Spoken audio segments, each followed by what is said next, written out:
సవారీ చర్చిలో ప్రేయర్ జరుగుతుంది.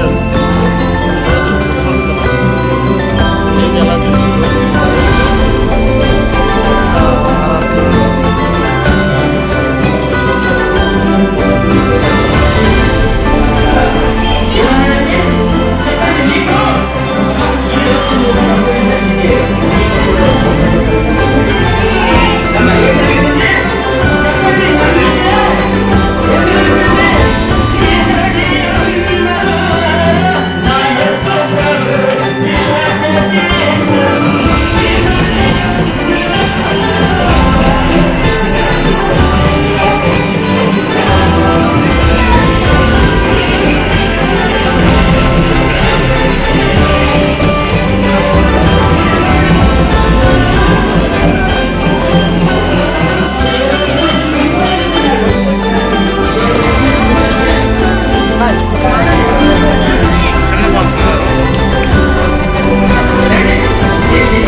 ఆలోచించుకుని హృదయంలో ఎంతో వేదన చెందుతున్నాడు, బాధపడుతున్నాడు.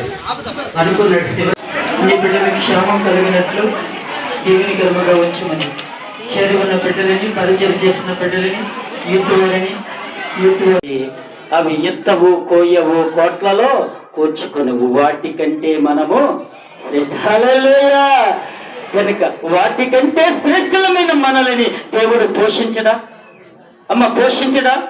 కనుక టెన్షన్ పడకండి, భయపడకండి, బాధపడకండి. రహస్యముగా నువ్వేమి చేస్తున్నా కూడా దేవుడికి తెలుసు కనుక, ఏసేపు యొక్క ఆలోచన దేవుడికి తెలుసు కనుక వచ్చి ఏమన్నాడు, ఏసేపు భయపడకు. ఎందుకంటే ఇదిగో మరియా గర్భములో ఉన్న ఆ బిడ్డ ఎవరి కుమారుడు అంటే దేవుని కుమారుడు. ఎవరి కుమారుడు? ఎవరి కుమారుడు? దేవుని బిడ్డ. అక్కడ ఒక మాట ఉంది, ఏంటో తెలుసా? బైబిల్ గ్రంథంలో చూడదండి, టైం లేదు అమ్మా ప్రియులరా. యేసుక్రీస్తుని బట్టి మరియా కుమారుడు అనబడింది. ఏ కుమారుడు? ఎవరి కుమారుడు? బైబిల్లో లూకా సువార్తలో ఉంది, మరియా కుమారుడు, తల్లి అయిన మరియా కుమారుడు. బాబు ఎవరు పెట్టావు నువ్వు? ఎవరి కుమారుడు చెప్పు, చెప్పు గట్టిగా. ఏలియా కుమారుడు. నువ్వెవరు కుమార్తె?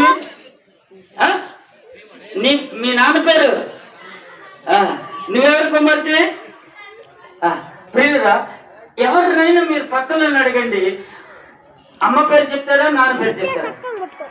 చెప్పండి. ఎందుకంటే మనము అమ్మ పురుషుని సంతానము. మనం ఎవరి సంతానం? చెప్పండి, మనం ఎవరి సంతానము? మనము పురుషుని సంతానము. క్రీస్తు ఎవరి సంతానము?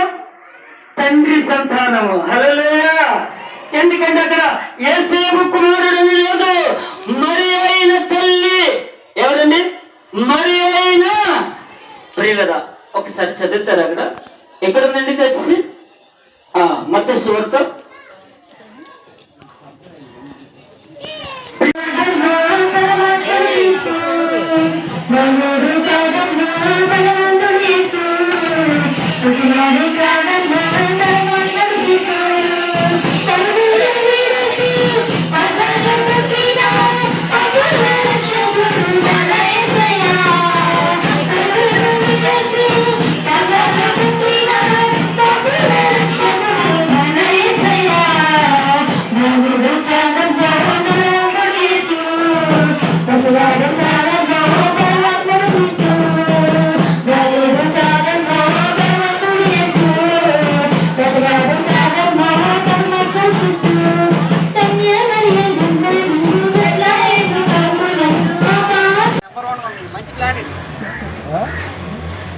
ఓకే ఫ్రెండ్స్, మీరు వీడియో చూసినట్టయితే మీకు నచ్చితే లైక్ చేయండి, సబ్స్క్రైబ్ చేసుకోండి.